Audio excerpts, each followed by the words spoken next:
C'est parti. Hashem Hashem, Naaseh Venatzliach. Donc, nous allons parler dans ce cours de la répercussion de la vente de Yosef et de la peine qui a été causée à Yaakov Avinu dans toutes les générations. Donc, c'est une partie des enseignements de Rav Yoshio Pinto que je vais vous citer ce soir en français, et aussi quelques enseignements qui ont été écrits par son fils Yoel qui sont fort intéressants. Je vous rappelle, comme à chaque cours, que c'est avec la permission et les encouragements du Rav que je fais ce cours, et bien sûr avec sa bracha. S'il vous plaît, vérifiez bien que les micros et les caméras sont bien fermés et vous pourrez poser des questions à la fin. Si vous aimez le cours, je vous propose de diffuser le lien YouTube au maximum. Ce cours est dédié à la mémoire de ma mère, Aléa Shalom, Simon Mecha Bat Rachmona Lebet Kohen Solal. Voilà. Donc, je vais donc vous citer quelques enseignements de Rabbi Shopito et de son fils que j'ai puisés dans leurs livres, dans leurs cours, pour vous faire profiter en français et vous faire connaître les Torahs de Shuvah Israël. Voilà, je vous en prie, il faut éteindre les caméras. Merci. Razak. Donc, le sujet, c'est les répercussions de la vente de Yosef dans toutes les générations. Et la question qui se pose, la première question, c'est en quoi nous sommes concernés ? Nous, on n'a pas participé à cette vente. C'est comme le faute du veau d'or. On dit que dans chaque génération, on paye la faute du veau d'or.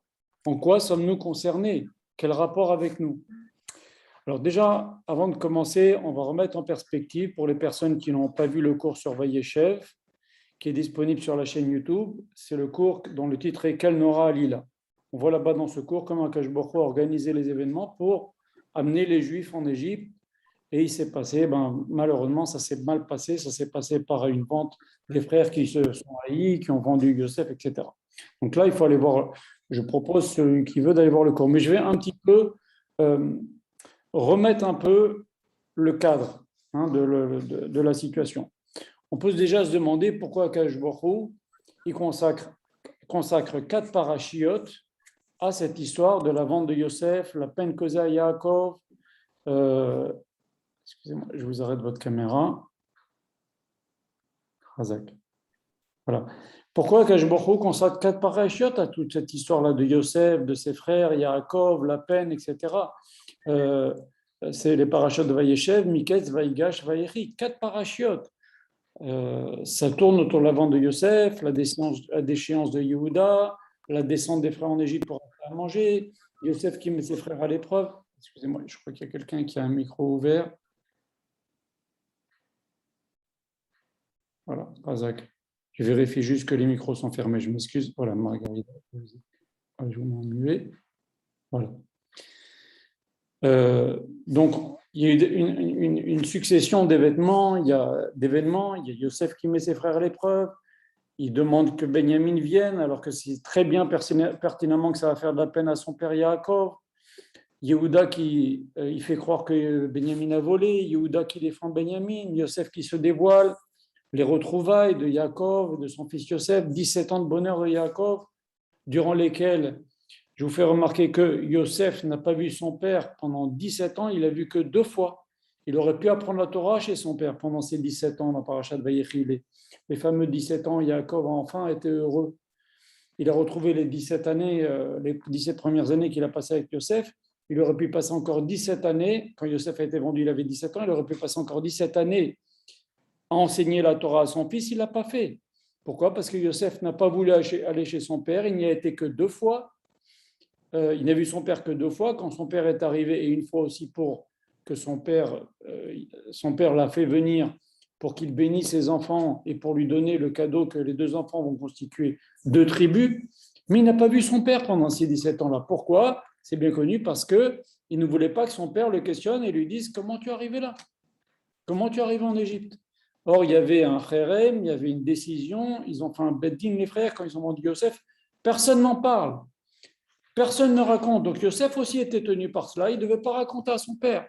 Donc, pendant 17 ans, il s'est privé de l'étude de la Torah auprès du tzaddik de la génération pour ne pas dévoiler, pas faire de la shonara, encore une fois, sur ses frères.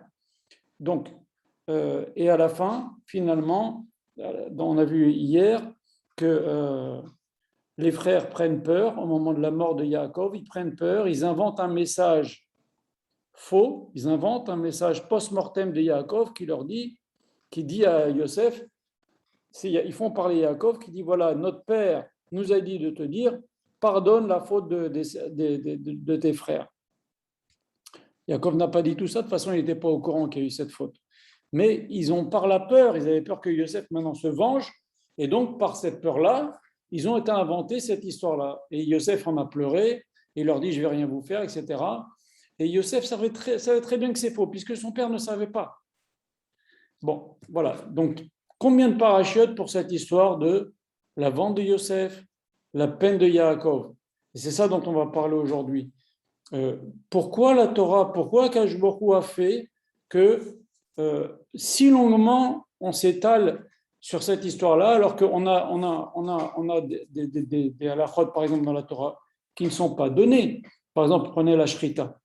La Torah nous dit simplement, Akadosh Baruch Hu dit à Moshe Rabbeinu, tu feras la Shrita comme je te l'ai montré. Et alors, il y a toutes des lois, combien de lois pour la Shrita? C'est juste une phrase. Et là, on a quatre parachiotes sur Yosef, ses frères, et Yaakov, et la peine, etc. C'est quand même étrange. Et encore une autre chose qui est étrange, c'est qu'on voit que les frères ne demandent pas pardon. Ils disent, notre père nous a demandé de te transmettre le message que tu dois nous pardonner. Tu ne dois rien nous faire. Mais ils ne demandent pas pardon. Et Yosef non plus, ne pardonne pas. Il n'y a pas une seule fois le mot Mechila. C'est quand même étrange. Alors nous, toute la journée, on nous demande, il t'a fait ça, pardonne, il t'a fait ça, pardonne, et voilà. Ni ils demandent pardon, et Yosef ne pardonne pas. Et pourquoi eux ne demandent pas pardon? C'est bien connu parce qu'ils continuaient à croire qu'au moment T où ils ont vendu cet enfant qui disait du Lachon Hara, qui se prenait pour une star, qui se faisait beau, etc., on a bien fait de le vendre, il fallait intervenir, il fallait le stopper, ce gars-là, avec ses rêves-là de royauté. Finalement, ça ne servait à rien. Mais encore une fois, au moment de la mort de Yaakov, ils ne considèrent pas qu'ils ont mal fait de le vendre. Mieux que ça, quand Reuven et ses frères sont en prison, qu'est-ce qu'ils disent? Reuven, il dit, Aval Hashemim anachnu. Nous payons la faute que nous avons fait avec Yosef, de ne pas avoir eu pitié quand il nous a demandé d'avoir pitié, il s'est mis à genoux pour nous demander pitié, etc. Mais ils ne disent pas la faute de la vente. La vente, on ne la regrette pas. Jusqu'à leur mort, il y a eu deux camps. Il y a eu les frères qui ne regrettent pas la vente, mais qui ont eu peur. Et bon, au final, et Yosef qui était bon qui ne s'est pas vengé sur eux. Excusez-moi, je vous coupe la caméra. Voilà. Excusez-moi. Voilà. Et Yosef qui ne pardonne pas. Donc, alors, d'un côté, on voit la Torah qui nous raconte des choses en allusion très, très courtes comme ça, pour des choses importantes, pour la cache-route, et toute l'histoire de Yosef et des frères, ça prend 4 parachutes. Ok. En passant, on voit une mara intéressante qui dit qu'il y a un goy, une goya, je crois, qui demande au Chachamim, il dit au Chachamim, un Tana ou un Amora, il lui dit, cette histoire-là que Yosef n'a pas fauté avec une femme, c'est pas possible. C'est pas possible. Comment voulez-vous qu'un jeune homme vendu par ses frères dans la détresse, dans un pays de débauche, comment voulez-vous qu'il ne faute pas? La Torah, elle a arrangé l'histoire de Yosef, mais Yosef, c'est sûr qu'il a fauté. Arrêtez de nous raconter des histoires. Le Chacham, il lui a répondu, c'est marqué comme ça dans le Gemara, il lui dit, écoute, viens, on va un petit peu avant l'épisode de Yosef. On va voir ce qui s'est passé. Juste avant l'histoire de l'épisode de Yosef, il y a marqué que les frères ont dégradé Esav de sa position de chef, pas Esav, pardon, Yehuda. Et Yehuda, qu'est-ce que nous dit la Torah? Littéralement, il a été qu'une prostituée. C'était Tamar, il y a plein d'explications là-dessus, etc. Mais il lui dit, tu vois, quand un homme il fait une bêtise, on le dit. Excusez-moi, ce n'est pas une bêtise, il y a beaucoup à dire. Akadosh Baruch Hu, il est en train de préparer la vie de Mashiach ici. Mais si on lit textuellement, la Torah n'a pas peur de dire que Yehuda, le chef, l'ancien chef des Israël, a été avec une prostituée. Donc, si la Torah elle dit que Yosef n'a pas été, il n'a pas été, on n'a pas peur de dire les choses. Donc, maintenant, ce cours que je vais vous faire, c'est donc la suite et la fin du cours sur Vayeshev qui parlait de Kel Nora Alila. On avait tiré quelques conclusions dans ce cours, que bien sûr c'est une faute qu'on paye dans chaque génération, on va en parler longuement maintenant, mais on voit dans le premier verset de l'Haftara, rappelez-vous, on en avait parlé dans le cours, le premier verset de l'Haftara de Vayeshev, Akash Baruch Hu dit « Je ne pardonnerai pas qu'on ait vendu un tzaddik pour le prix d'une paire de chaussures ». Et bien sûr, là-bas, on parle de Yosef. On avait raconté qu'à la fin du Second Temple, un gouverneur ou un roi romain a voulu apprendre la Torah, il a fait venir les Chachamim, il est tombé sur un verset dans lequel les Chachamim, un verset dans Mishpatim qui dit « Celui qui vend quelqu'un, qui kidnappe quelqu'un et qui le vend, il est chayav mita ». Et quand il a vu ce verset-là, il a fait remplir une pièce entière de chaussures et il a demandé aux Chachamim qu'est-ce qui a été fait, qu'est-ce qui se passe si quelqu'un vend un juif comme esclave, il le kidnappe. Et les Chachamim ont dit il est coupable de mort. Il les a fait rentrer dans la pièce avec toutes les chaussures et dit voilà, qu'est-ce que vous avez fait avec Yosef? Qui a vengé Yosef? Il a été vendu. Pourquoi on n'a pas tué les frères? J'ai décidé que je vais vous tuer, vous.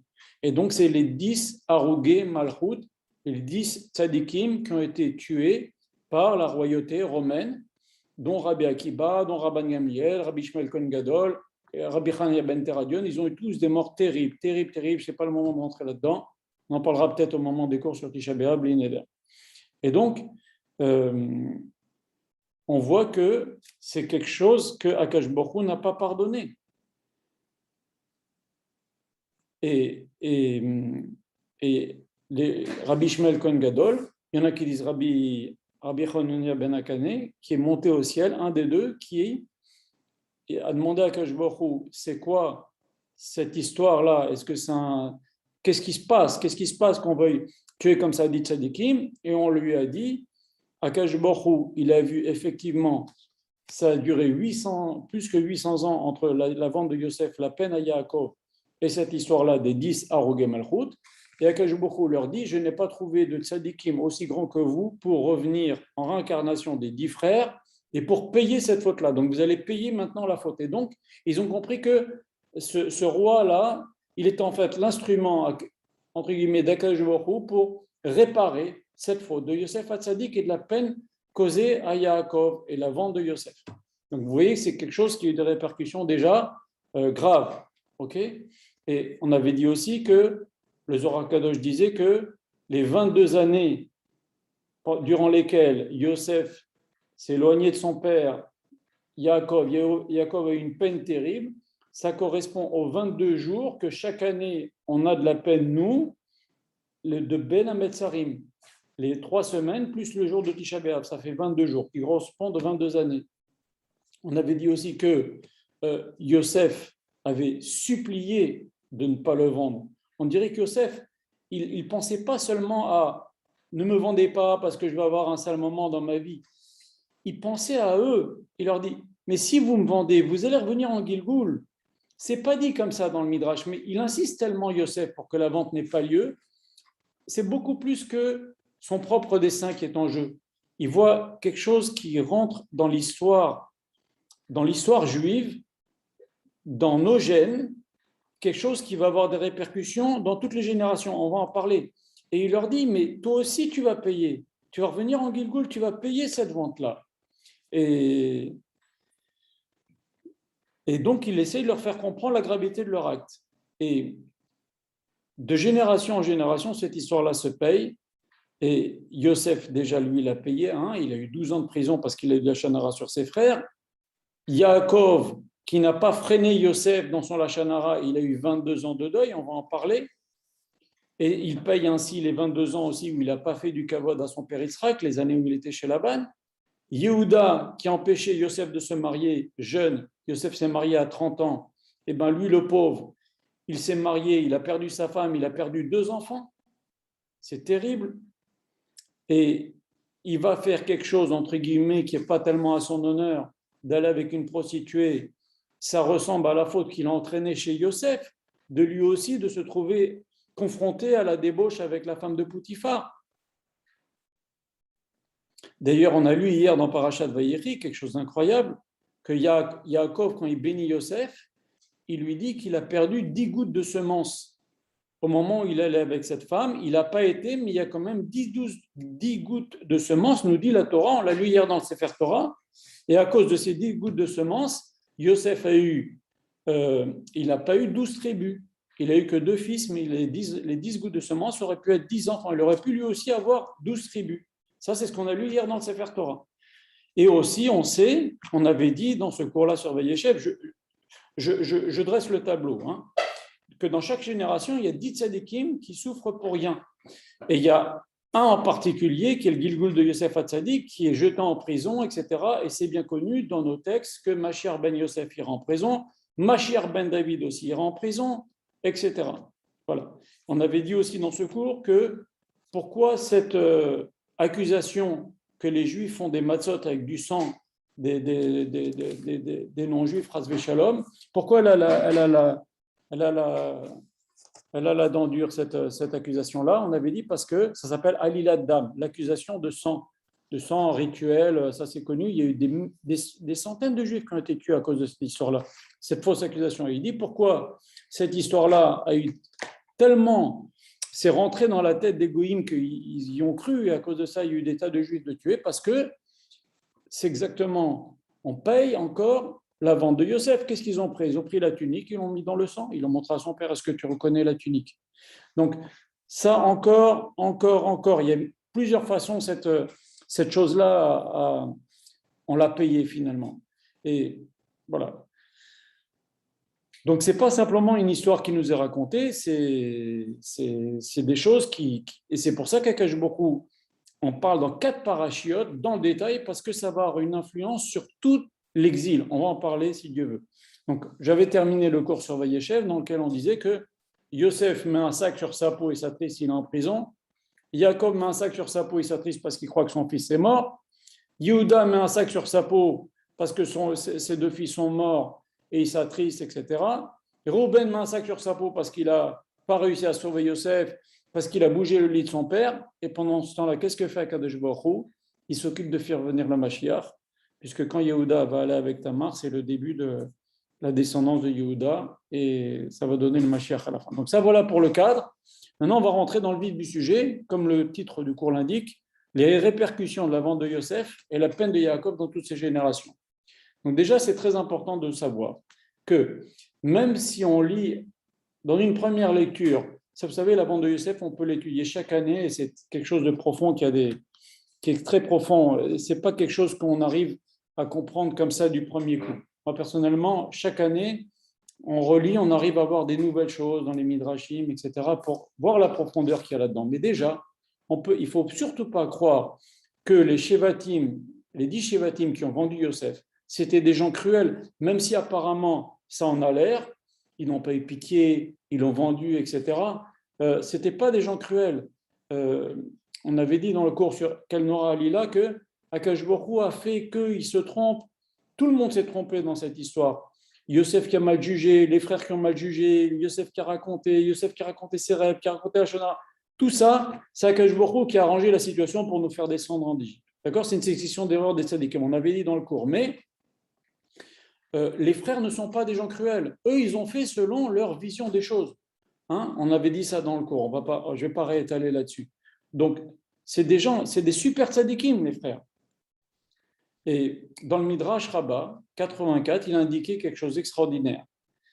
Le Midrash dit ainsi: quand toi, Akadosh Baruch Hu, tu l'as voulu, eh ben, tu as mis dans les cœurs que les gens s'aiment.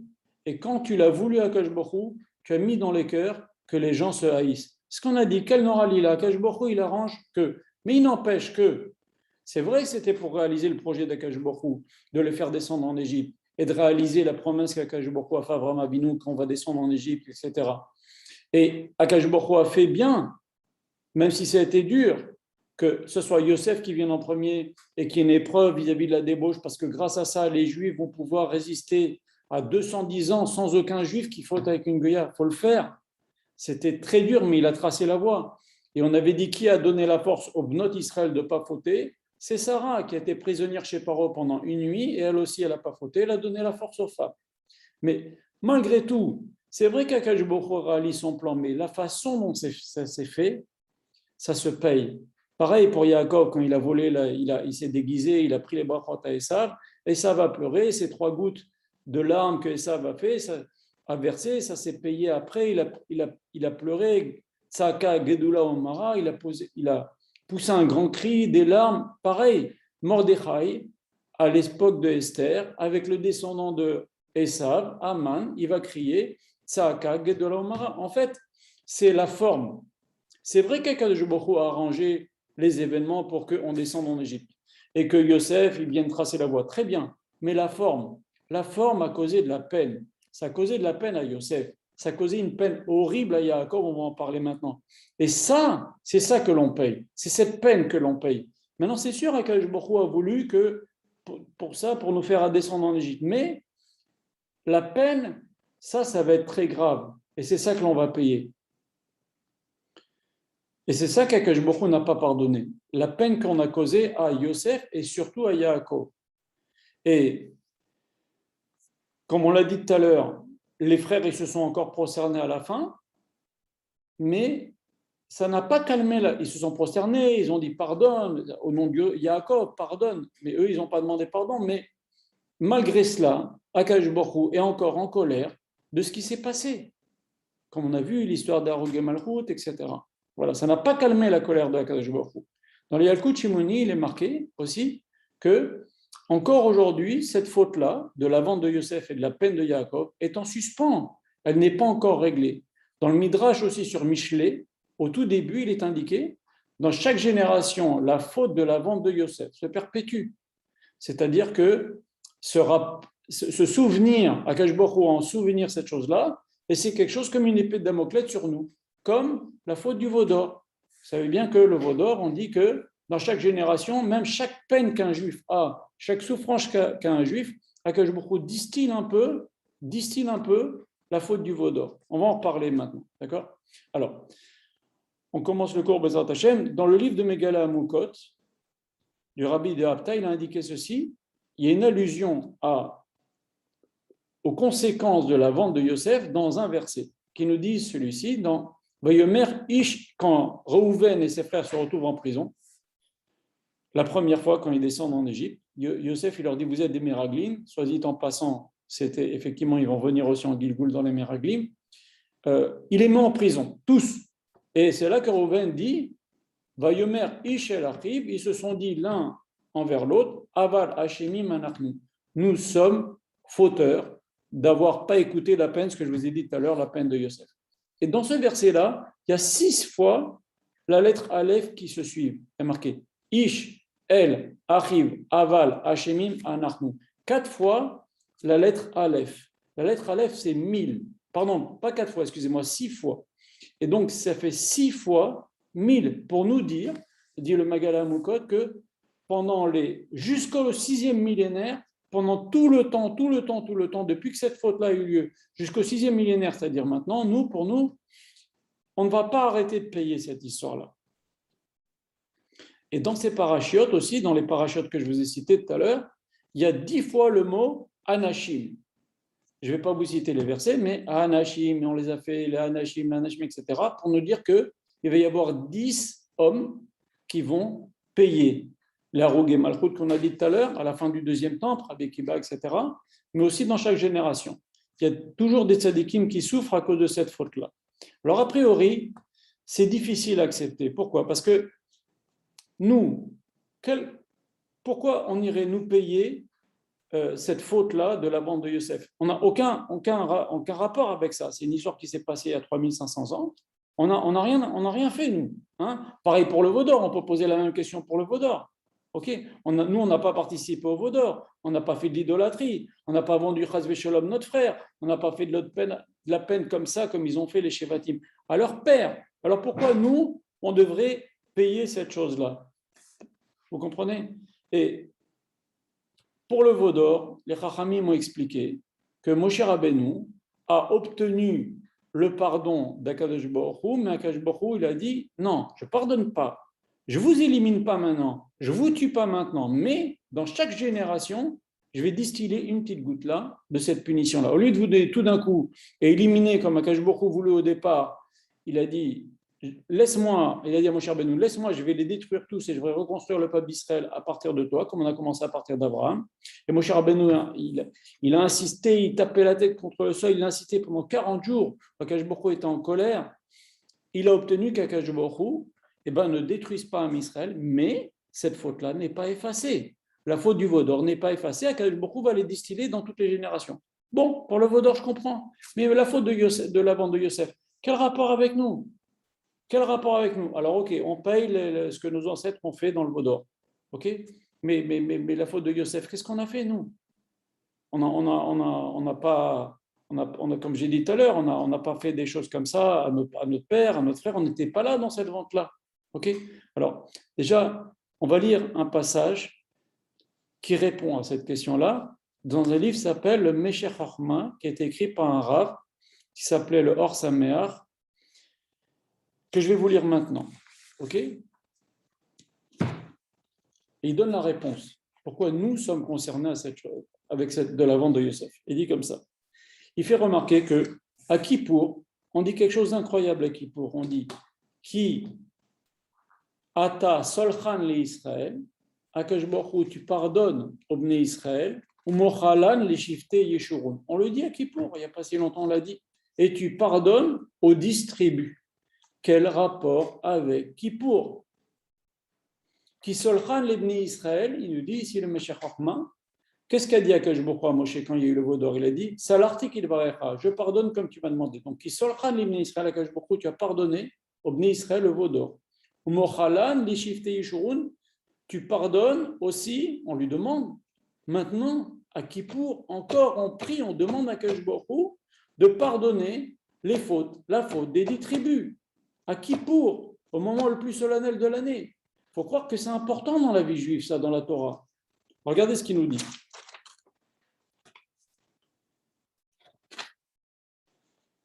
Il nous dit, si on voit dans la voda du Kohen Gadol, le jour de Kippour, on a dit, il ne met pas des habits avec de l'or.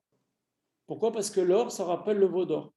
Ok? Et il ne met pas non plus le éphod, cette plaque-là où il y avait 10 pierres précieuses avec les noms des 10 tribus, parce que ça aussi, c'est une accusation. Ça rappelle quoi? Les 10 tribus, ça rappelle quoi? Les 12 tribus, en fait, mais il y a dedans les 10 tribus, ça va rappeler la faute de la vente de Yosef. C'est pour ça que le Kohen Gadol, il rentre dans le Kodesh HaKodashim, il fait sa avoda de Kippour avec des habits simples, blancs. Ok? Ni il a des choses dorées comme dans son avoda de tous les jours, il y a des choses dorées, ok, avec de l'or. Ni il porte les pierres ici avec le nom des tribus. Pour ne pas rappeler l'or, c'est pour ne pas rappeler le veau d'or. Et les 10 tribus pour ne pas rappeler la faute de Yosef. Le jour de Kippour. Et il continue comme ça, et il nous dit que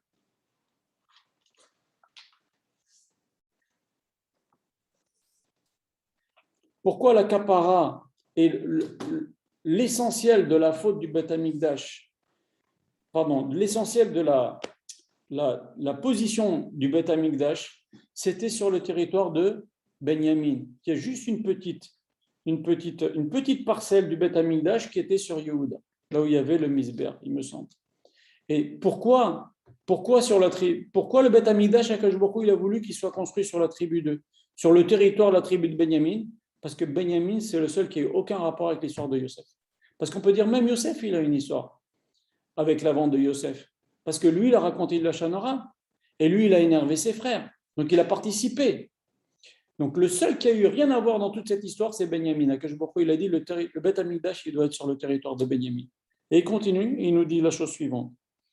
Il nous dit pourquoi le Beth Amikdash a été sur le territoire de Benyamin? Parce que tous les frères ont eu, comme je vous l'ai dit, ont eu une part dans la vente de Yosef. Et quand on va prier au Beth Amikdash, Akadosh Baruch Hu va avoir pitié de nous, malgré que les frères n'ont pas eu pitié de Yosef. Et on voit dans un verset de la Torah, où Akadosh Baruch Hu nous dit Poked Avod Avon Avot Al-Banim, Akadosh Baruch Hu, il fait payer la faute des pères aux enfants. Ah, c'est étrange parce qu'il y a d'autres versets qui disent exactement l'opposé, mais ça, on pourra l'expliquer. Et l'Agmara nous dit, oui, Akadosh Baruch Hu, il fait payer la faute des pères aux enfants si les enfants continuent à faire les mêmes fautes que les parents. Et quand les Bnei Israël, écoutez bien, c'est ça le Yesod dont je veux vous parler aujourd'hui, un des Yesod, le premier Yesod, c'est que quand les Bnei Israël continuent à faire des fautes entre l'homme et son prochain, ça réveille la faute ultime, capitale de l'homme et son prochain, c'est la vente de Yosef. Ils ont vendu Yosef, ils ont fait de la peine à leur père. C'est une faute, la méga faute. Et ça la réveille. Comme quand les Juifs font une faute entre l'homme et Akadosh Baruch Hu, ça s'appelle Ben Adam Lamakom, ça réveille la faute ultime de la faute de Ben Adam Lamakom entre nous et Akadosh Baruch Hu. C'est quoi la pire des fautes qui a été faite dans l'histoire? C'est le veau d'or.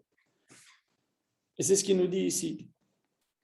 Il nous dit, tant qu'un Juif, quel est le rapport entre nous et la faute du veau d'or? Ça s'est passé à 3300 ans. Quel est le rapport entre nous et la faute de la vente de Yosef? Ça s'est passé à 3500 ans et plus.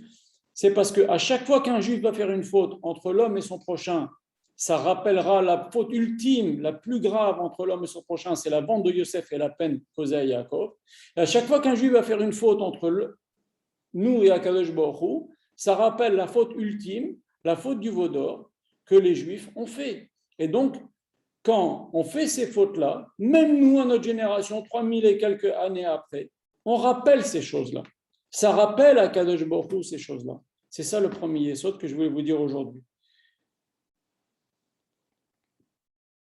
Et c'est pour cela que, donc, on ne voulait pas que le Kohen rentre avec ses. Akadosh Baruch Hu a demandé qu'on ne rentre pas avec les pierres précieuses, avec le nom des 10 tribus, pour ne pas rappeler non plus la faute de Yosef.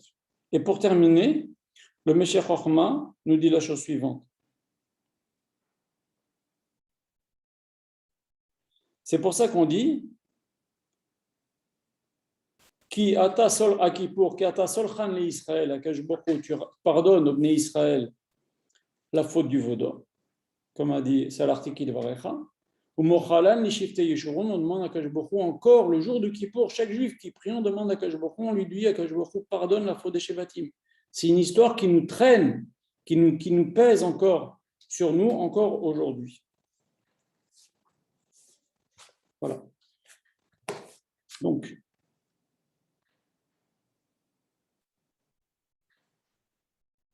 je vais un petit peu détailler ce Inyan-là de. Est-ce que vous avez déjà des questions? Vous pouvez ouvrir les micros si vous avez des questions sur ce qu'on vient de dire jusqu'à maintenant, et puis je vais continuer. Excusez-moi, comment ça se fait que les frères n'ont pas demandé pardon? Parce qu'ils considéraient qu'ils avaient bien fait. Selon la situation et leur calcul au moment T, avec ce jeune homme de 17 ans, qui est le petit chouchou de papa, qui dit de la shonara sur nous, qui va peut-être faire en sorte de, entre guillemets, pousser papa à nous virer, comme Abraham a viré Ishmaël, il a viré aussi les 10 fils avec Agar, comme Israël a viré Esav. Il va aussi nous faire virer, et puis lui, il va être la descendance de Abraham, Israël, Jacob, Yosef, et puis nous, on va être out. Et donc, eux, ils considéraient encore, même au moment, après la mort de Yosef, après la mort de Jacob, ils considéraient qu'il n'y a pas de nom des Mechila. Au moment où on l'a fait, on pense qu'on a bien fait. Et aujourd'hui encore, si c'était à refaire, dans les circonstances où ça s'est fait, avec ce jeune un peu écervelé, excusez-moi, mais comme ça, ils l'ont pris, avec des rêves de royauté, etc., eh ben, on l'a bien fait. Donc, ils n'ont pas demandé Mechila. Est-ce qu'il y a d'autres... comment ça... ouais, d'accord, là j'ai compris. Mais Yosef, lui, il a quand même pardonné. Mais comment vous avez dit Yosef n'a pas pardonné. Yosef n'a pas pardonné. Yosef n'a pas pardonné. On voit dans le texte, il n'y a aucun endroit. Yosef dit je vous pardonne. Il a dit je vais. Non, mais dans la Torah, on voit que Yosef, il a dit à ses frères je vous en veux pas. Kadosh Baruch Hu, il m'a emmené dans. Donc, c'est un pardon. Vous avez raison. Non, madame, ce n'est pas un pardon. C'est une consolation. Akadosh Baruch Hu a fait que, comme je vous ai dit tout à l'heure, Akadosh Baruch Hu, en fait, il prépare la descente en Égypte. Mais la peine qui a été causée à Yosef et la peine qui a été causée à Yaakov, ça, il n'y a pas eu de pardon. Il n'y a pas aucun endroit le mot pardon. D'ailleurs, à aucun moment, les frères, on va en parler parce qu'il y a un gros morceau quand même. Il n'y a pas que la vente de Yosef, il y a aussi la peine causée à Yaakov, où il y a marqué dans la Torah que les frères sont venus demander Mechila. D'ailleurs, ils ne l'ont pas dit. Yaakov, il est mort sans savoir que les frères ont vendu. Il a eu une prophétie, il a dit, ses frères l'ont haï, on l'a lu hier. Hein, Baalei Chitzim, etc. Mais à aucun moment les frères sont venus demander Mechila à Yaakov de la peine qu'ils lui ont causée, et on va en parler. À aucun moment les frères sont venus demander à Yosef, excuse-nous d'avoir fait un tel tsar, une telle peine. Cherchez, il n'y a pas le mot Mechila dans la Torah. Il y a d'autres questions, s'il vous plaît? Razak, madame, c'est une très bonne question. Est-ce qu'il y a d'autres questions? Bon, alors je continue, ok? On va essayer un petit peu de comprendre aussi ce sujet-là, comment on peut faire payer à des enfants des fautes qu'ils n'ont pas fait, des fautes qui ont été causées par le père, mais que les enfants continuent. On avait dit que sur ce verset, Poked Avot Albanim, Akash Baruch Hu, il fera payer la faute des pères aux enfants, parce qu'Akash Baruch Hu, c'est un dinémètre. Si les enfants ne font rien, il ne les fait pas payer, ok? Mais si les enfants suivent la mauvaise habitude du père, même un petit peu, ou de la mère, même un petit peu, alors Akash Baruch Hu punit les enfants pour leur faute, et aussi il leur fait payer la faute des parents. Et ça, c'est marqué dans la Torah. Donc le premier épisode qu'on a appris ce jour, aujourd'hui, dans ce cours, c'est que à chaque fois qu'un juif et une juive fait une faute entre l'homme et Akadosh Baruch Hu, il rappelle et il réveille la faute du veau d'or. Et à chaque fois un juif ou une juive fait une faute entre son prochain, on lui fait du mal, on le vole, on l'insulte, on lui fait de la peine, je ne sais pas quoi, ok? On dit la shonara, etc. On rappelle et on réveille devant Akadosh Baruch Hu la faute de la vente de Yosef. C'est la faute ultime de l'homme et son prochain et la peine que ça a causé auprès de Yaakov. Et ça, de notre génération, on n'en est pas exempt. Donc même si l'affaire s'est passée il y a 3500 ans ou 3300 ans, ces deux affaires-là, eh ben, comme nous, malheureusement, quand un juif transgresse une mitzvah entre l'homme et son prochain, entre l'homme et Akadosh Baruch Hu, ben, il réveille ces choses-là. C'est pour ça que nous sommes concernés. C'est pour ça que nous sommes concernés par ces événements-là. C'est pour ça qu'Akadosh Baruch Hu nous en parle tellement. Et c'est pour ça qu'Akadosh Baruch Hu dit, dans chaque génération, je vais faire payer. Dans chaque génération, on en parle même à Kippour, dans la Tfilat de Kippour. Voilà. Donc ça, c'est un premier yesod qu'on a appris ce soir. Okay. Le second yesod, c'est que ce n'est pas seulement la faute de la vente de Yosef que l'on paye. Il a eu peur dans ce trou avec des serpents et des scorpions. Il a été mis à l'épreuve avec cette femme. Il n'a pas eu 12 tribus à cause de ce qui s'est passé avec cette femme. Il a passé 12 ans en prison. Ce n'est pas la prison d'aujourd'hui là, de Claude Guéant avec de la télévision et je sais pas savoir ce qu'ils ont une salle de sport où ils peuvent voir la télé ou ils peuvent téléphoner. C'est un trou, c'est une sale prison hein, en Égypte. Ça, on le met dans un trou comme ça et là-bas, il y a un monde dans ce trou-là. Il était le chef de prison, mais Yosef, imaginez-vous, il est resté 12 ans sans se tailler la barbe et sans se couper les cheveux. Vous imaginez la tête qu'il avait, le pauvre. Un tzaddik comme Yosef, pour rien. Pour rien.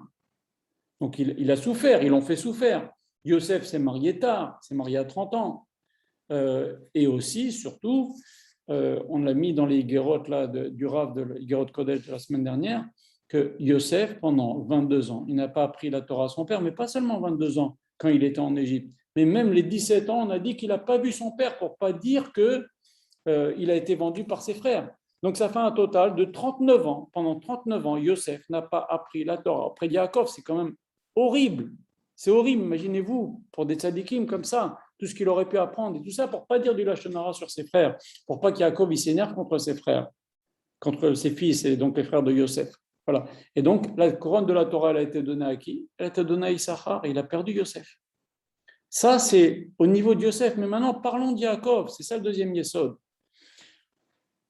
La peine terrible causée à Yaakov. Pendant 22 ans, Yaakov est littéralement mort.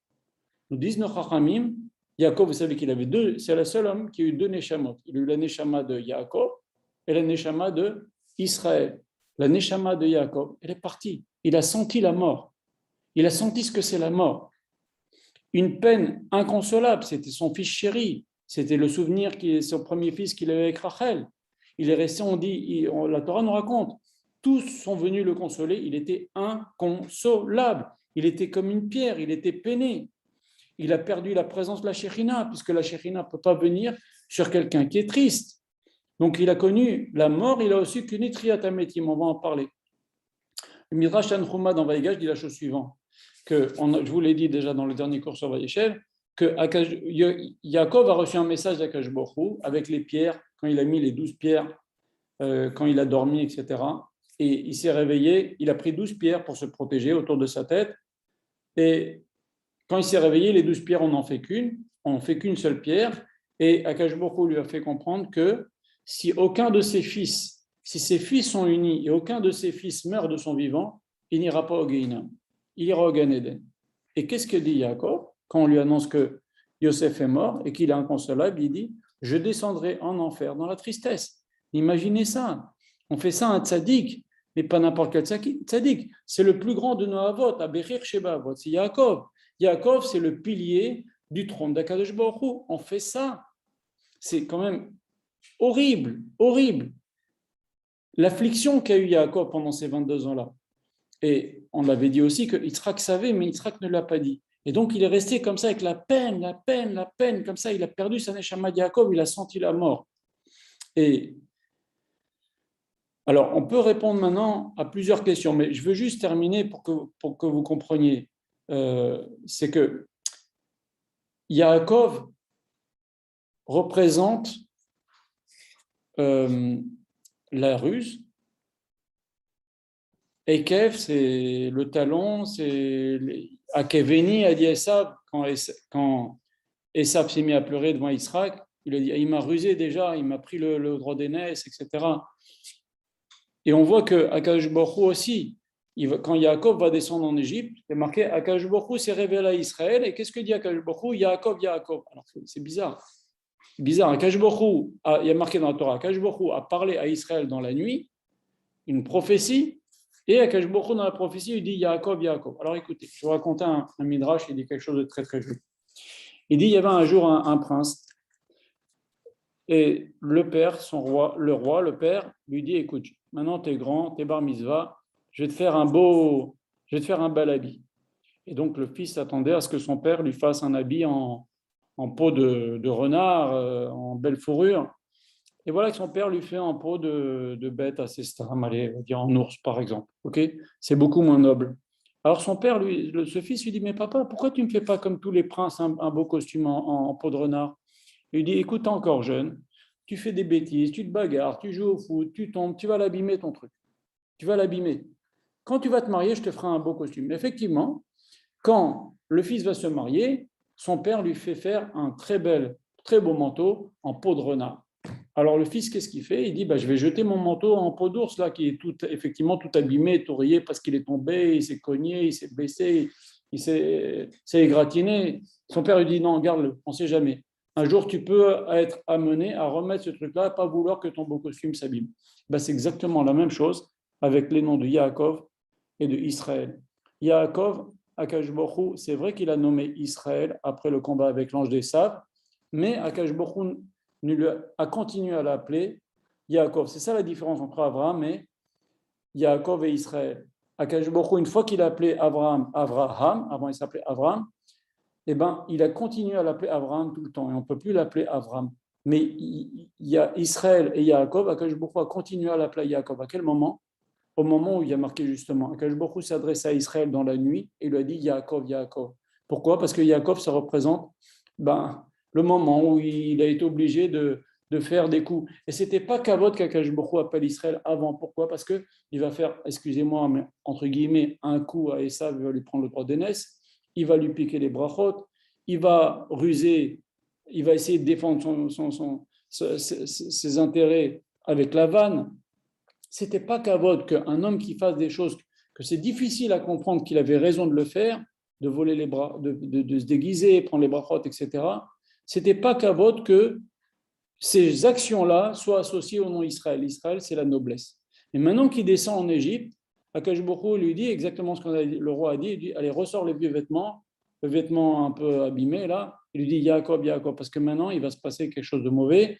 Ils vont descendre en Égypte. C'est vrai que tant qu'Yaakov était vivant, il n'y avait pas eu de Shivoud, mais on va le voir maintenant dans notre paracha, c'est quand même un événement grave qui commence, la descente en Égypte. Et maintenant, on va essayer de comprendre une chose. Pourquoi, si Yaakov s'est révélé à Yosef au moment où il était avec la femme de Poutifar, donc Yaakov était au courant. Deuxième question. On dit que Yaakov l'omet. Le Chachamim dit Yaakov l'omet. Mais c'est quand même étrange parce que la paracha la semaine dernière nous raconte avec détail l'enterrement de Yaakov. Alors il faut savoir que comme il avait deux noms, Yaakov, il avait Yaakov et Israël, il avait deux Neshamot. Quand on lui a annoncé le décès de Yosef, la Neshama de Yaakov est partie. Et c'est cette Neshama-là qui est venue parler à, comme nous disent les Chachamim, il a vu des mots d'Yukno Shelaviv, il a vu le visage de son père, Yaakov. Mais cette Neshama-là, elle n'est pas revenue. Elle n'est pas revenue chez Yaakov. Donc Yaakov n'était pas au courant, même si c'est sa Neshama qui est venue parler à son fils, Yaakov n'était pas au courant.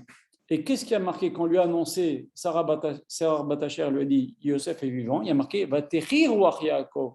La Neshama de Ruach Yaakov, elle est revenue. Mais la Neshama d'Israël, elle n'est jamais perdue. Donc en fait, il a connu la mort, la Neshama de Yaakov est partie, et ça c'est une peine terrible, et ça c'est une douleur terrible, et c'est ça que l'on paye.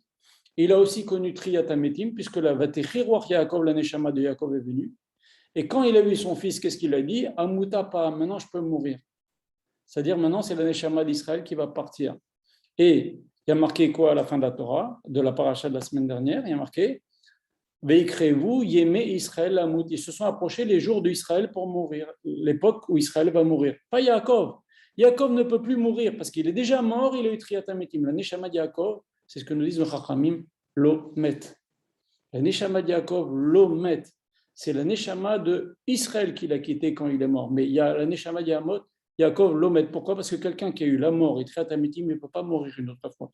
Quand il va y avoir, si Dieu veut, Triyat Hametim à l'époque de Mashiach, ça y est, on va vivre éternellement, on va vivre longtemps. Voilà. Donc ça, c'est pour comprendre un peu ces noms-là de Yaakov et de Israël.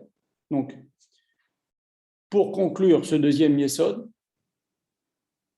la pire chose qui a été faite, si on peut dire, est-ce que c'est pire ou pas pire, ça je ne sais pas, mais il y a eu dans cette bande de Yosef quelque chose de terrible, c'est la peine causée à Yaakov. Et ça, c'est quelque chose qui est Ayom Benoah, c'est quelque chose d'horrible. Et c'est ça le deuxième Yesod. C'est pas seulement quand on dit la vente de Yosef, elle se paye dans les générations, les répercussions, etc. C'est pas seulement ça. C'est aussi la peine horrible de Yaakov. Pendant 22 ans, la Shekhinah l'a quitté, 22 ans de deuil qui ne passe pas. On avait expliqué, il ne peut pas passer puisque Yosef est encore vivant. Voilà. Je vais vous parler maintenant dans le troisième Yesod. On voit que Yosef a fait sortir en sorte que Benjamin vienne en Égypte. Pour l'introduire, je vais vous parler de quelques points déjà. On voit que Yosef a fait en sorte que Benjamin rejoigne Yosef en Égypte, dans le deuxième voyage des frères. Les frères viennent la première fois, il dit « Faites-moi venir votre frère, je garde Shimon en prison », mais après il a sorti, quand les frères sont repartis, il a gâté, mais pour faire venir Benjamin, il savait très bien que ça allait causer une peine. Ça allait causer une peine à son père. Il a eu peur, Yaakov. Et Yaakov, il a été intelligent. Il n'a pas maudit Yosef. Il aurait pu le maudire. Qu'est-ce que c'est que ce vice-roi d'Égypte là, qui veut absolument, qui vous a mis en prison, qui garde Shimon en prison et que maintenant il veut descendre. Il aurait pu le maudire, Yaakov.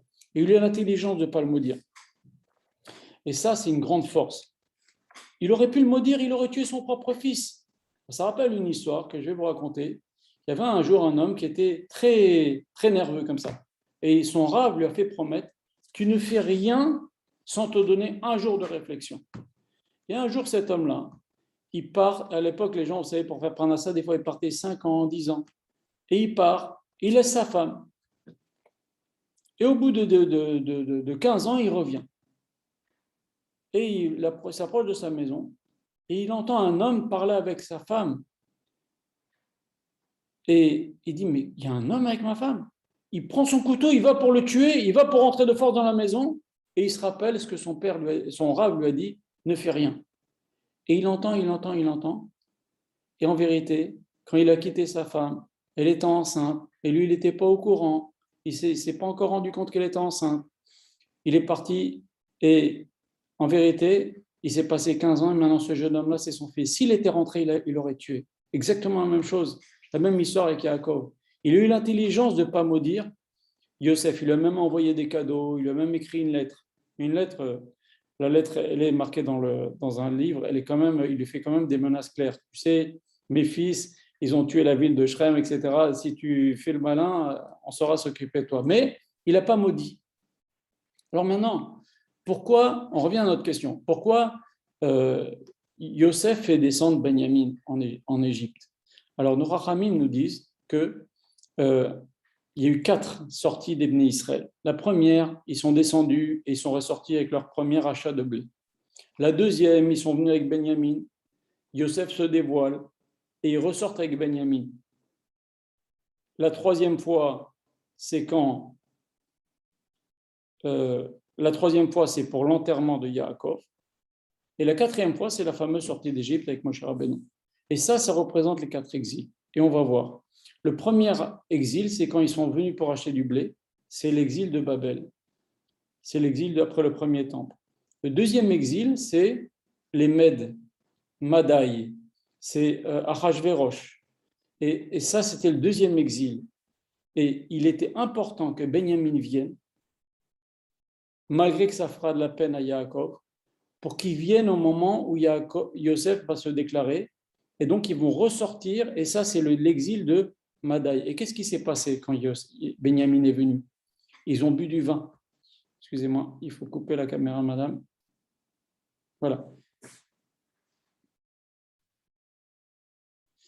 Ils ont bu du vin, les frères, alors que Yosef et ses frères, chacun de son côté, avaient décidé de ne pas boire de vin jusqu'à qu'on retrouve Yosef.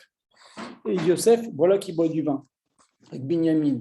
Et Binyamin sort avec 5 habits. C'était le prélude à la fête de Purim. C'est pour ça qu'il fallait absolument que, dans l'exil de Med, qui représente la sortie, la deuxième sortie, quand ils sont sortis avec Binyamin, ils sont partis à la rencontre de leur père, il fallait que Binyamin soit là pour préfigurer l'exil de Med.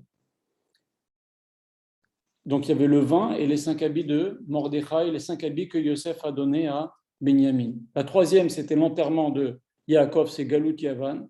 Et la quatrième sortie, c'est la Galout Edom, celle dans laquelle nous sommes. Alors maintenant, voilà le troisième yesod dont je vais vous parler aujourd'hui, c'est pourquoi l'exil de Esav, de Edom, dans lequel nous sommes, est si long. Et ça aussi, ça fait partie des répercussions, on va voir, de la vente de Yosef et de la peine qui a été causée à Yaakov. Pourquoi cet exil-là est si long? Ça fait 2000 ans, qu'on a 1900 et quelques années qu'on est sorti qu'il y a eu la destruction du deuxième temple. Pourquoi ça ne s'arrête pas? Et pourquoi Dafka, c'est cet exil de Esav? Alors, vous savez que l'exil de Esav a commencé. Madame, je vous en prie, il faut couper la caméra, s'il vous plaît. Voilà. L'exil de Esav a commencé à la destruction du deuxième temple par les Romains, qui a été causée par la haine gratuite. Ça vous rappelle quelque chose, hein? Car, il répond comme ça, le Rabbi Nathan Epchips. Il dit que Esav a fait la misva de respect des parents au maximum. Personne n'a fait comme lui. Ok? Mais les nés Israël, quand ils ont fait de la peine comme ça à leur père, eh ben, avec la haine gratuite, et quand ils ont vendu Yosef, quand ils ont eu la haine gratuite au moment du deuxième temple, eh ben, ça a réveillé le mérite de Esav. Comme Israël a fait la bracha à Esav, tant que Yaakov fait bien les mitzvot, tu ne peux rien contre lui. Mais dès qu'ils vont flancher les Bnei Israël, ils vont faire la haine gratuite, eh ben, toi, tu vas pouvoir les dominer. Et là, les Bnei Israël vont flancher, ils vont avoir la haine gratuite. Ça va rappeler, comme on a dit tout à l'heure, c'est les fautes de Ben Adam Lachavero, ça va rappeler la faute de la vente de Yosef. Et qui maintenant va pouvoir les dominer? Qui lui, justement, eux, ils ont fait un manque de respect à leur père, ils ont fait de la peine à leur père. Qui est le summum du respect des parents? C'est Esav. Et c'est Esav qui va venir détruire le temple. C'est Esav qui va nous mettre dans cette galoute dans laquelle on est encore en ce moment. Voilà. Et si on va aller un petit peu plus loin, vous savez que Esav, c'est vrai qu'il respectait beaucoup Yitzhak, mais la misva, le mérite de Kibud Avaim, il a perdu au moment où il a envoyé Eliphaz pour tuer Yaakov. Il a montré qu'en vérité, il n'en avait rien à faire de faire de la peine à Yitzhak. Il était prêt à tuer son frère, le fils de Yitzhak. Donc il a perdu ce mérite-là. Okay.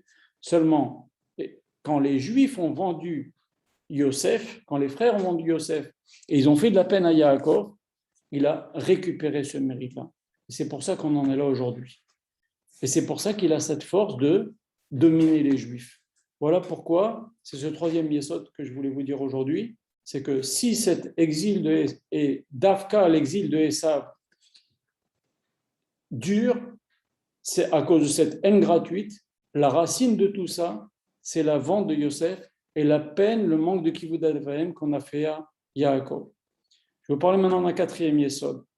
Il y a marqué que dans la paracha de Vaïgash, il y a marqué que Yosef a pleuré, regardez dans la Torah, a pleuré sur les coups, le coup au pluriel, les coups de Benjamin.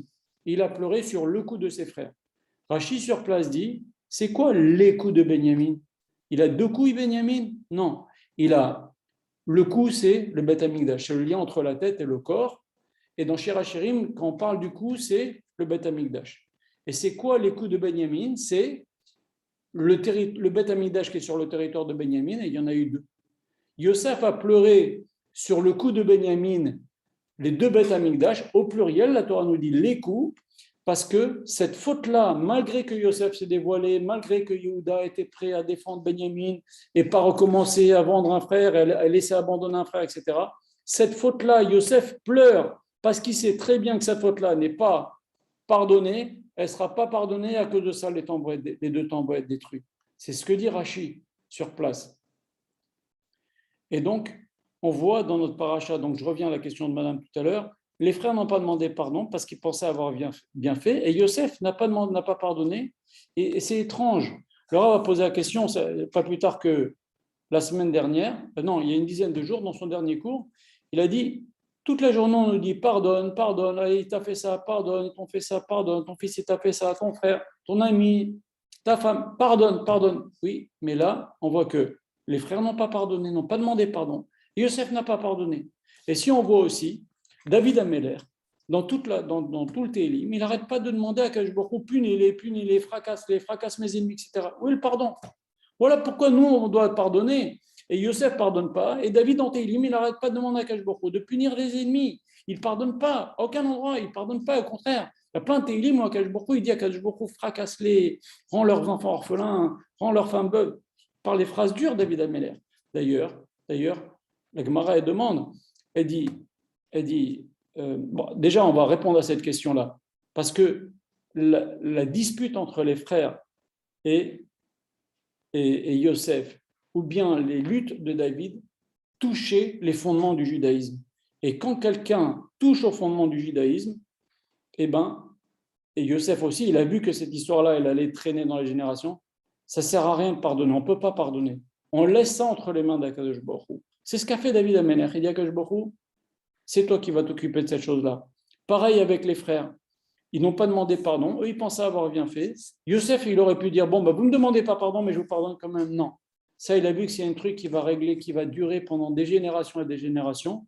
Comme je vous l'ai dit tout à l'heure, comme on l'a cité dans les Midrashim, c'est des choses qui vont traîner. Donc, il n'y a pas de pardon. C'est des choses qui touchent le fond du peuple juif. La Gemara demande et dit, si la haine, c'est quelque chose de mauvais, alors pourquoi Akadosh Baruch Hu l'a créé? Alors, la Gemara répond en citant un verset de Tehilim où David Améler dit la chose suivante, Tachlit Sina Sanetiv. Je les ai haïs, les gens qui étaient, on va voir de qui on parle, mais je les ai haïs dans le but même que toi, Akadosh Baruch Hu, tu as fait en créant la haine. Alors, c'est quoi? C'est la haine est interdite, c'est pas bien, mais si quelqu'un touche aux bases de la Torah, au fondement de la Torah, on a la mitzvah de l'haïr et de lui faire la guerre. C'est pour ça que David Améler, non seulement il dit Tachlitina Sanetiv, je les ai haïs au maximum, mais il demande à Akadosh Baruch Hu de les punir, etc. Parce que tous les gens qui touchent au fondement de la Torah, on doit leur faire la guerre, on ne doit pas se laisser faire. Voilà. Alors maintenant, on va toucher le quatrième yesod. C'est qu'il y a marqué dans Bereshit Rabbah quelque chose d'extraordinaire. Il y a marqué Esav ne tombera qu'entre les mains des fils de Rachel et Manou, donc Yosef et Benjamin. Tout simplement, le sens simple, c'est parce que, on a dit tout à l'heure, Esav, c'est le respect des parents. Quand les frères ont vendu Yosef, c'était la pire chose qu'on puisse faire à son père, lui faire croire qu'on a tué son fils. Et quel père, Yaakov Avinu? Yosef et Benjamin n'ont pas participé là-dedans, donc eux, ils ont le pouvoir de lutter contre Esav, comme nous disent les Chachamim dans Midrash Rabbah, les fils de Rachel, c'est eux qui auront le pouvoir de éliminer Esav. Et d'ailleurs, si vous voyez, Yaakov a pensé à revenir de chez Lavan à partir du moment où il avait peur de rencontrer Esav. Mais à partir du moment où il est né Yosef, il a dit, j'ai le srout de Yosef, je peux aller l'affronter. Ce que dit Rashi sur place. Alors dans Kedushin, en page 31, il y a marqué une chose extraordinaire. À la fin du second temple, il y a eu un épisode que vous connaissez certainement. Le pectoral du Kohen Gadol, là où il y a les 12 tribus, chacune avec une pierre précieuse, et en dessous, il y avait le nom des Shevatim, ok. Il y a la pierre de Binyamin qui est tombée, qui a été perdue. Et les Juifs ont appris qu'il y avait un monsieur qui vivait à Ashkelon, qui s'appelait Dama ben Netina, vous connaissez certainement cette histoire, qui était un descendant de Esav, qui avait justement cette pierre, ça s'appelait le Yaspé. Et donc, ils sont venus lui dire, est-ce que tu veux bien nous vendre cette pierre? Ils sont venus avec une somme d'argent colossale. Il a dit, je ne peux pas, parce que les clés du coffre sont sous l'oreiller de mon père, je ne vais pas réveiller mon père. Kivudavem, encore une fois, les descendants d'Esav avec Kivudavem. Ok? Et la Gemara continue, il nous dit que pour le mérite de ce Kivudavem, il a été prêt à perdre beaucoup d'argent. Akash Baruch lui a récompensé, a fait naître dans son troupeau une vraie vache rousse. Il n'y a eu que 10 vaches rousses dans l'histoire, une vraie vache rousse. Les Chachamim sont venus le voir l'année d'après, ils ont dit on veut t'acheter la vache rousse que tu as eue en après. Ils ont vérifié, c'est une vraie vache rousse, nickel. Ils lui ont dit bon, on va te la payer. Il dit donnez-moi juste l'argent que j'ai raté l'année dernière parce que je n'ai pas voulu réveiller mon père. Et ils lui ont donné, ils ont pris la vache rousse. Ça, c'est ce que dit la Gemara. Okay. Alors déjà, on peut s'étonner parce que les pierres du pectoral du Kohen Gadol, il n'y a pas plus précieux. Comment on a pu la perdre? Pourquoi la pierre de Binyamin en plus? Ça, c'est étrange. On peut se demander ces choses-là. Okay. Alors, il faut comprendre que on va voir qu'Akash Baruch Hu ici a fait, c'était à la fin du deuxième temple, okay. Pas tout à fait à la fin, mais avant la fin du deuxième temple, là où il y a eu la haine gratuite, Akash Baruch Hu fait un remez au Bnei Israël. Il leur dit, réveillez-vous dans la mitzvah de Kivud Avaim, parce que ça réveille Esav. Réveillez-vous aussi dans la mitzvah de haine entre les frères, parce que ça réveille Esav, il va venir détruire le deuxième temple. Et maintenant, on peut se demander, pourquoi Binyamin? Aussi, il y a un remez là-dedans, parce que Benjamin, c'est le seul qui a bien fait la mitzvah de Kivud Avaim. Parce que Yosef, il a été faire du Lachon Hara, il a entraîné qu'il y a eu la vente, ça a fait de la peine à son père, même lui, il est responsable. On dit qu'il va revenir en Rabbi Akiba Ben Yosef, etc., il va payer. Okay. Et Benjamin, lui, il a bien fait la mitzvah de Kivud Avaim. Mais vous savez pourquoi? Regardez jusqu'où ça va. Vous savez que quand on va apprendre quelque chose à des enfants, il y a ce qu'on dit et il y a ce qu'on fait. Il faut que l'enfant non seulement nous écoute, mais il nous voit faire ce qu'on lui dit de faire. Or, les 11 frères, quand ils étaient dans la maison de Lavan, ils n'ont pas pu voir. Jacob leur disait qu'il faut respecter les parents, mais ils n'ont pas pu voir respecter son père. Par contre, le petit Binyamin, qui est né, malheureusement, quand Rachel est mort, il est arrivé, il a vu de ses yeux comment Jacob aidait et respecter son père Yitzhak qui était encore vivant. Donc lui, il avait un kivud avaim qui était non seulement avec de la parole, mais aussi avec des actes qu'il a vus avec ses yeux. Et donc Akash Baruch Hu, il a fait perdre la paire de Binyamin pour dire vous êtes en train de perdre la mitzvah de kivud avaim et là vous réveillez. Et donc la haine c'est lié, la haine gratuite c'est lié aussi avec la vente de Yosef et vous réveillez ça, il va venir détruire le temple. Il leur a fait un remez à Akash Baruch Hu. C'est pour ça qu'il y a eu cette histoire-là. Réveillez-vous, le temple va être détruit. Okay. Maintenant, pourquoi Dama Ben Netina, il a une vache rousse en récompense? Pour montrer aussi aux Chachamim de cette époque que la mitzvah de Kivud Avaim, ça doit être fait comme un chok. Pas parce que tu penses que c'est bien, parce que tu penses que c'est... Parce qu'Akash Baruch Hu, il va te rallonger la vie ou dans le Olam Haba, etc. Non, non, parce que tu penses que c'est normal, je dois tellement à mes parents. Non, tu dois le faire parce qu'Akash Baruch Hu le veut. Et la volonté d'Akash Baruch Hu, elle passe même au-delà de tes sentiments. Et on voit ça chez qui? Chez Rachel. Rachel Imanou, on dit qu'il n'y a que les descendants de Rachel qui vont pouvoir gagner ça. Pourquoi?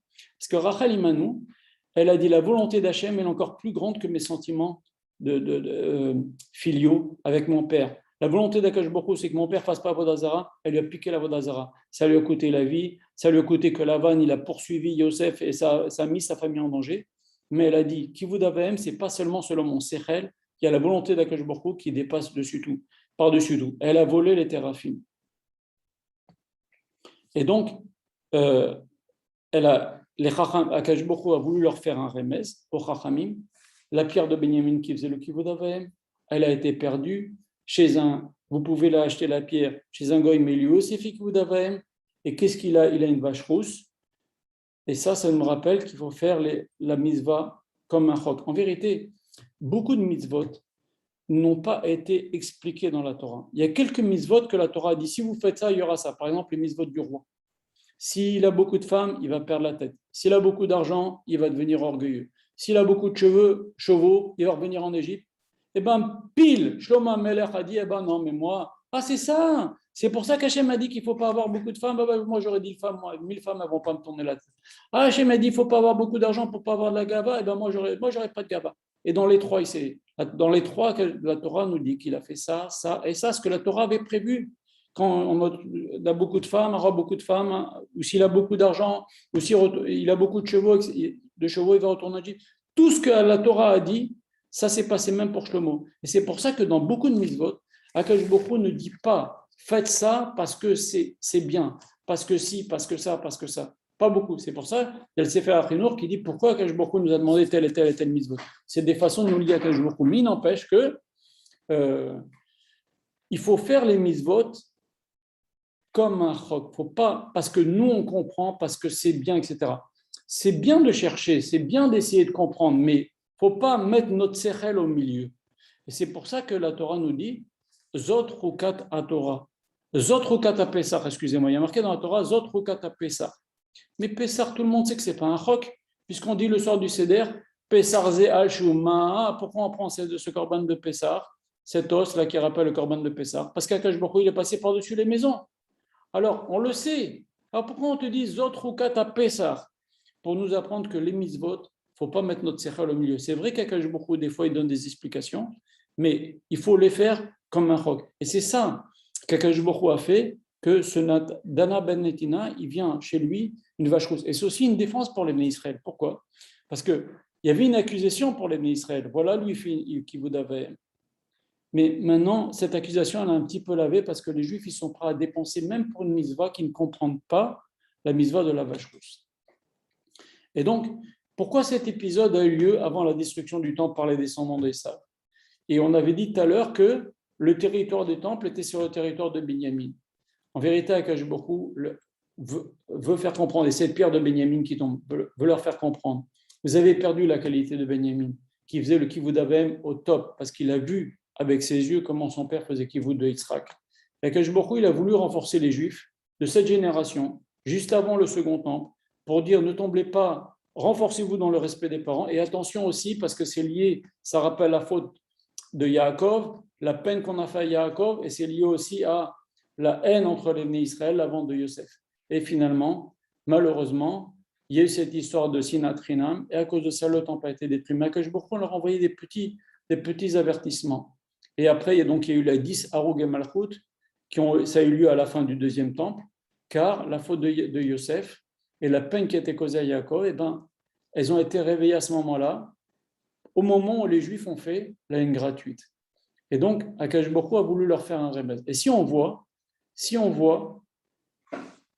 dans la paracha de hier, que dit Yaakov? Il dit, rassemblez-vous, je vais vous dévoiler ce qui va se passer à la fin des temps. Akash Baruch Hu, il ne le laisse pas dévoiler. Pourquoi? Parce que déjà, Yaakov, il a redonné le secret. Rassemblez-vous. Si vous vous rassemblez, il y aura la fin des temps. C'est ça. Il faut se renforcer dans Avat Chinam. Voilà.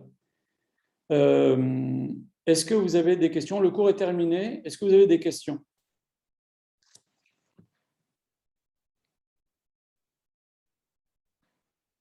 « 1h11. Il y a des questions?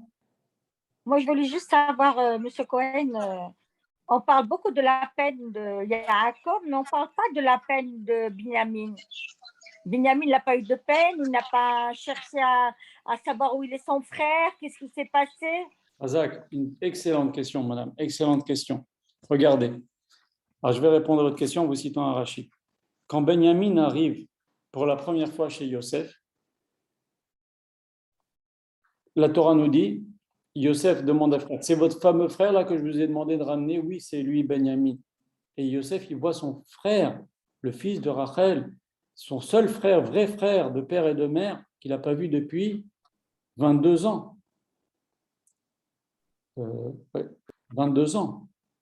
Et il se met à pleurer. Rachid nous donne un peu des détails. Pourquoi il se met à pleurer? Pourquoi il se met à pleurer? Rachid dit la chose suivante. Il lui dit à Yosef, il lui dit, Yosef dit à Benjamin, tu sais que tu avais un grand frère? Il lui dit, oui, oui, j'avais un grand frère. Et qu'est-ce qu'il est devenu? Yosef, il essaye de savoir, qu'est-ce qu'il a dans la tête, Benjamin? Il dit, oui, mon frère, il a été mangé par une bête sauvage. Ah ouais? Et ça t'a fait de la peine? Il dit, oui, ça m'a fait de la peine. Je réponds donc à votre question. Et tu as des enfants? Il dit, oui. Et il a nommé les 10 enfants, il faudrait que je vous lise le Rashi, mais Benjamin a nommé les 10 enfants sur les 10 qualités de Yosef. Et quand Yosef a entendu comment Benjamin a eu de la peine, comment Benjamin a nommé ce frère qu'il a très peu connu finalement, eh ben, il a nommé ses 10 enfants au nom des qualités de Yosef. Il était sadique, il était beau, il était bien, il s'est mis à pleurer, Yosef. Il a vu comment Benjamin a eu de la peine de ne pas avoir connu son grand frère et comment il a honoré Yosef en nommant ses 10 enfants au nom de Yosef. Voilà, donc bien sûr que Benjamin a eu de la peine. D'accord. Mais c'est pour ça que Benjamin, comme il n'a pas participé à cette vente, le temple, Akadosh Baruch Hu, il a voulu que le temple il soit sur le territoire de Benjamin. Parce que c'est une chose horrible ce qui s'est passé. On le paye encore maintenant. J'en pleure, moi, quand je lis toute cette histoire-là. Est-ce qu'il y a d'autres questions? Mais excusez-moi, quand il a rencontré Yosef, quand il a rencontré Yosef et Yaakov, il lui a pas demandé où tu étais, qu'est-ce qui s'est passé pendant 22 ans? Yosef a fait en sorte que ça n'arrive pas. Il a embrassé son père a fait le schéma, il a installé, il a fait venir devant Paro, et il a fait en sorte de ne pas rentrer, être seul avec lui. C'est très fort. Est-ce qu'il y a d'autres questions?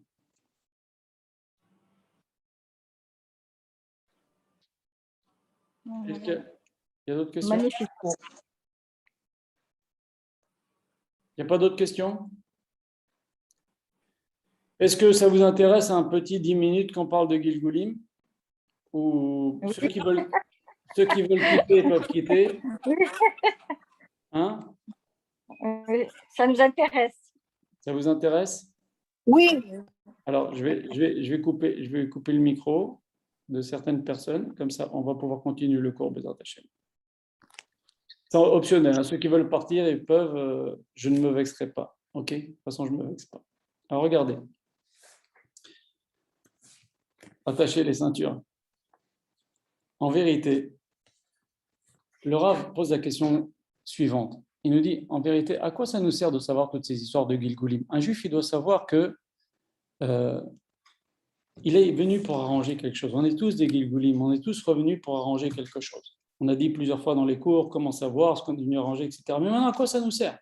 À quoi ça nous sert que savoir celui-là, Yaakov, le Gilgul de Adam, etc. À quoi ça nous sert? Ça nous sert à comprendre que des fois, il arrive quelque chose dans la vie de quelqu'un qui est difficile. Et si on n'a que la vision que de notre vie, on ne sait pas ce qui se passe dans le Olam Haba, parce que Akash Baruch Hu, il récompense, Akash Baruch Hu, c'est une capara sur nos fautes, les choses que l'on vit, ou alors c'est quelque chose qu'on a mal fait dans une génération précédente et qui nous est donné l'occasion de réparer. Des fois, c'est difficile, il y a des épreuves, etc. Si on n'a pas cette vision-là avant et après, eh ben, l'homme, il peut être très malheureux. Comprenez? Mais si on a cette vision-là, que par exemple, vous voyez des tzadikim qui souffrent, mais en vérité, ils sont capables sur les Bnei Israël, ou alors à savoir ce qu'ils ont fait avant, comme nous ont dit les Chachamim, les tzadikim qui souffrent, pourquoi les tzadikim, certains tzadikim souffrent et d'autres ne souffrent pas? Les Chachamim ont dit tzadik ben tzadik et tzadik ben racha. On avait dit dans le cours sur Yona que tzadik ben tzadik, c'est pas seulement tzadik fils de tzadik, c'est tzadik dont le Gilgul précédent c'est un tzadik. Et tzadik ben racha, Un tzaddik dans le Gilgul précédent, c'était un rachat, il faut qu'il souffre. En vérité, quand on revient au Gilgul, on doit passer exactement les mêmes choses qui étaient dans le Gilgul précédent. Il nous a donné l'occasion de réparer. Voilà, donc c'est important, finalement, si on veut aller un petit peu plus loin, pour, comment vous dire, pas avoir de la peine des événements qui se passent dans la vie, parce qu'il faut savoir qu'on ne voit qu'une partie du film. Regardez qu'est-ce qu'on va lire dans Béchalar. Il y a marqué « Vayar Israël et Misraël metasafat vayaminu b'Hashem ou b'Moshe Avdo » Ils ont vu comment les Égyptiens sont morts dans l'eau. Ils ont commencé à avoir confiance en Moshe Rabbeinu et en Kadosh Baruch Hu. Mais comment ils n'ont pas eu confiance avant? Au contraire, quand Moshe Rabbeinu, on va le voir dans Shemot, il va se dévoiler au Bnei Israël. Il y a marqué mes fourrages, les Bnei Israël, ils ont cru que Moshe Rabbeinu c'est le libérateur. Il leur a donné les secrets, pas code, etc. Et ils ont vu à Kadosh Baruch Hu les 10 plaies. Pourquoi on nous dit maintenant, au moment où il y a les Égyptiens qui sont noyés, etc., ils ont eu confiance, ils ont cru en Moshe Rabbeinu et à Kadosh Baruch Hu. C'est pour nous dire que quand on voit la fin du film, on comprend. On a vu que les Égyptiens ils sont noyés parce qu'ils ont noyé les petits-enfants. La promesse d'Akash Baruch Hu qu'on va sortir avec des grandes richesses, on va sortir avec des grandes richesses. Il n'y a que des fois, en arrivant à la fin du film, qu'on arrive à comprendre. C'est pour ça que c'est assez intéressant. Moi, personnellement, c'est quelque chose qui me parle. J'aime bien savoir un peu c'est quoi les Gilgulim, etc. Qu'est-ce que Akash Baruch Hu a fait dans tous ces événements. Et en vérité, si on va un peu plus loin dans l'histoire de Adam, de Yaakov, et de Yosef et des frères, et d'Asarat Harugé Malchut, je vais vous en parler maintenant si vous voulez. Vous savez qu'Adam Arishon, il a fait 2 fautes. Il a fait la faute d'avoir mangé le fruit. Chava, elle est venue, le Nachash l'a persuadé, elle lui a pris du raisin, elle lui a versé dans la bouche, il ne l'a pas touché, et donc il a avalé ce fruit-là. Il y en a qui disent que c'était du jus de raisin, donc. Il y en a qui disent que c'était du blé. Et ça, c'est la première faute. Faute d'Adam Arishon, connue, là aussi, c'est des choses qu'on n'arrête pas tous de réparer, chacun à son niveau. Okay, quand vous faites Kiddush vendredi soir, quand vous faites l'Arba Kosot, c'est sur du vin, c'est selon l'opinion qui dit que, c'est pas seulement pour ça, hein, mais entre autres, en passant, on répare la faute d'Adam Arishon qui a bu du vin dans la Avera et nous, on va boire du vin ou du jus de raisin dans la mitzvah. Quand on fait Motzi, c'est selon l'opinion qui dit, pas seulement que pour ça, pour honorer le Shabbat, etc., pour faire Birkat Hamazon, mais aussi pour réparer, ou quand on mange la matzah, c'est pour réparer selon l'opinion qui dit que c'était du blé, le fruit défendu. Voilà. Maintenant, une deuxième faute qu'a fait Adam Arishon, c'est qu'il s'est séparé de sa femme pendant 130 ans. Et pendant ces 130 ans, il a perdu beaucoup de semences et ça a créé avec ça tous les Shindalais, toutes les forces du mal, etc. Et ces semences-là sont venues dans l'époque, donc du Yetzer, hein, c'est de la Tahava, hein, elles sont venues dans l'époque de Noach. Tous ces hommes-là qui ont fauté avec des femmes, avec des hommes, avec des animaux, etc., et à Sodome aussi, c'était ces âmes-là qui étaient dans cette semence que Adam Arishon a perdu pendant les 130 ans où il s'est séparé de sa femme. Et Yaakov Avinu, il arrive chez Paro, il dit, à quel âge il arrive? Je vous le donne en 130 ans. Il dit, j'ai des années mauvaises et difficiles. 130 années, j'ai 130 ans. Pile. En vérité, Yaakov Avinu a réparé en partie cette faute d'Adam Arishon de s'être séparé de sa femme et d'avoir fait cette perte de semences-là. Et à partir du moment où il a passé les 130 ans que Adam Arishon s'était séparé de sa femme, eh bien, il a commencé, Yaakov, il a eu enfin des années de bonheur, 17 années de bonheur. Et donc, nos Chachamim nous disent aussi que le bétail que Yaakov avait, il a gardé nuit et jour dans la difficulté, il a sauvé, etc. On dit aussi que c'était ces Neshamot-là qui ont été noyés, donc les Neshamot qui descendent de la semence d'Adam Arishon, qui ont été noyés dans l'époque du déluge, elles sont revenues dans l'eau, encore une fois, que buvait le troupeau de Yaakov, et il s'est multiplié. Au début, le Chachamim nous disent que Laban lui a donné 70 bêtes malades, fatiguées. C'était les 70. Tiens, les 70 que les Juifs vont arriver 70 en Égypte. Et à la fin, Yaakov, il a vu, selon une certaine opinion, 300 000. Il avait un bétail de 300 000 quand il a affronté Esav. Il y en a qui disent même 600 000. Et bien, il y en a qui disent dans le Midrash que Yaakov a vu au moment de sa mort, il y avait déjà 600 000 Juifs parce qu'ils se sont multipliés. Et donc, en vérité, ce bétail que Yaakov a bien gardé, c'était ces âmes-là qui dépendaient de la faute d'Adam Rishon, qui sont revenus dans l'époque du déluge, et ils sont revenus maintenant dans le troupeau de Yaakov. Et Yaakov, il est descendu en Égypte, et finalement, sa famille s'est multipliée, et tous les Juifs qui étaient en Égypte, c'était des Gilgulim, des gens qui ont fait la faute de l'époque de Noar. C'était quoi? C'était la débauche. Et les Juifs, ils se sont bien tenus en Égypte. Ils n'ont pas fauté dans la débauche. Ils ont réparé cette chose-là. Mais malheureusement, il y en a qui encore une fois été tués par l'eau, les petits-enfants qui ont été noyés, comme à l'époque du déluge, les Juifs ont été noyés. Voilà. Et idem, il y en a qui disent que les Égyptiens qui ont fait du mal aux Juifs, c'était aussi, en tous les cas, les Égyptiens à l'époque de Yosef, il y en a qui disent aussi que c'était des Gilgulim de l'époque du déluge. Et Yosef, c'est pour ça que Yosef les a fait circoncire, pour qu'ils se calment un petit peu dans la débauche. Voilà. Maintenant, au niveau de la faute d'Adam Arishon, vous voyez que aussi, selon l'opinion qui disent que c'était du raisin ou du blé, Yosef, il est sorti avec quoi? Il a fait aussi la réparation de quoi? Avec le maître échanson, c'est une histoire de vin, et le maître panetier, avec une histoire de pain. Bon, il y a beaucoup à dire, et on répare avec l'arba kosot et la matzah. D'accord? Et maintenant, au niveau d'Asarat Harug Malchut, qu'est-ce qu'on dit? On dit Rabbi Akiba ben Yosef. Lui, dans la Asarat Harug Malchut, les 10 frères sont venus, et même Yosef, parce que Yosef a entraîné cette chose-là, avec son Lachon Hara, etc. Et ses rêves qu'il racontait, il les a excités, les frères. Et donc, Akiba ben Yosef, Rabbi Akiba, et c'était le Gilgul de Yosef Hatzadik. Il y en a qui disent aussi que c'était le Gilgul de Yaakov, parce que Yaakov n'a pas freiné à Marc Loquet.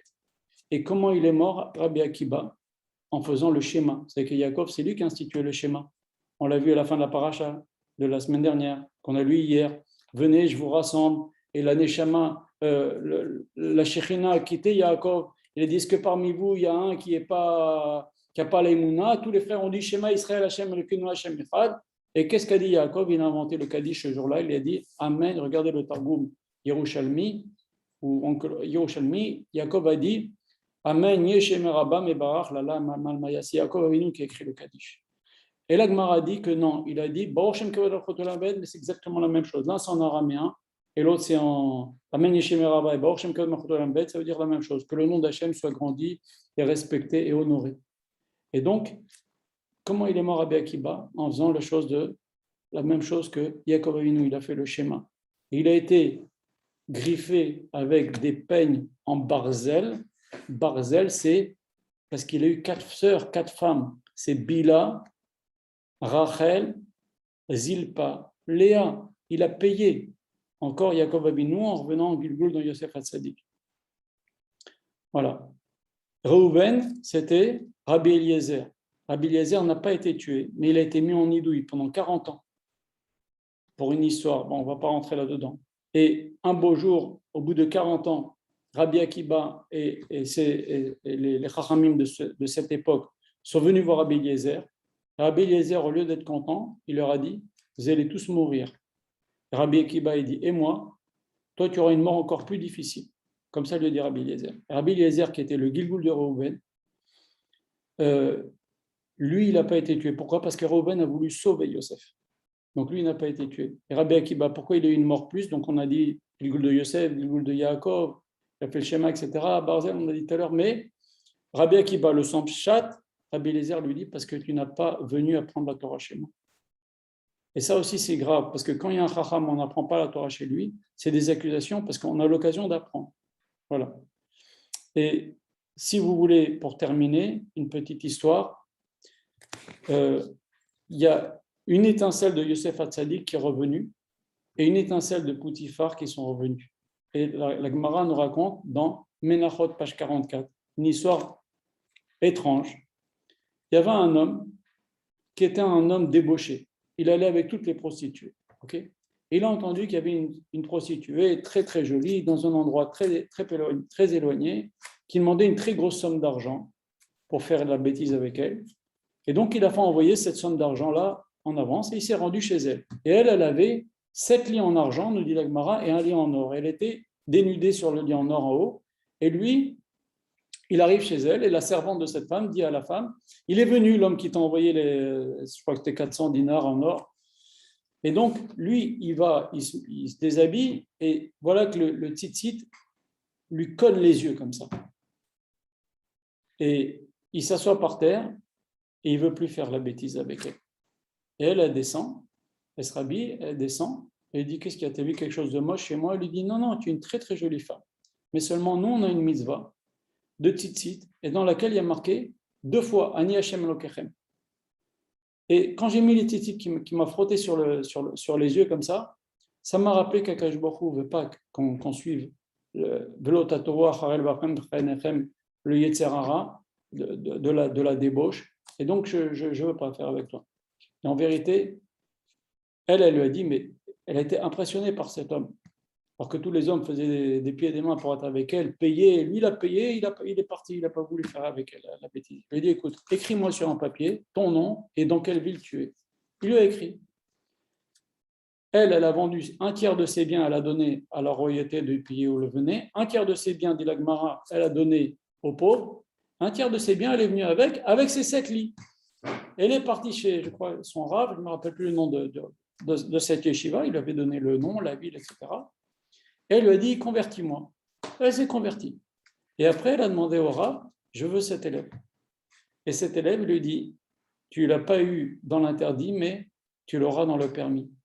Et effectivement, il va se marier avec elle, elle aura ses 7 lits, etc. Et Noacham Arizal dit que cet homme-là, qu'est-ce qu'il a sauvé?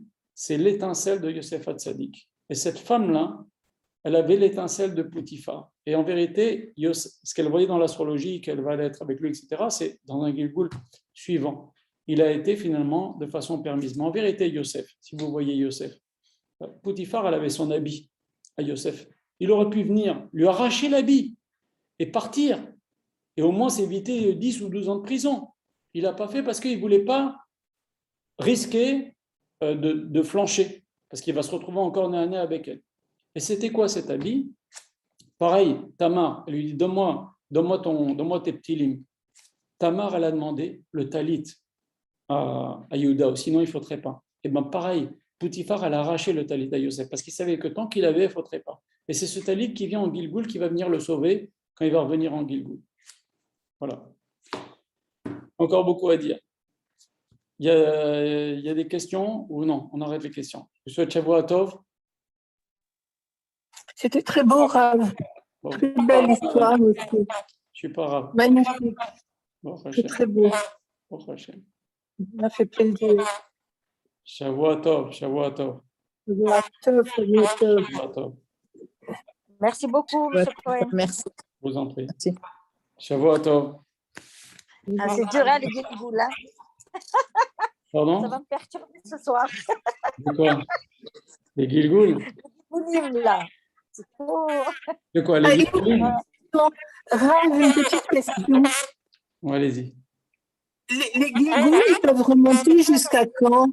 Pardon, madame? Par exemple, pour nous aujourd'hui, pour nous. J'entends mal. J'entends mal, madame. Oui.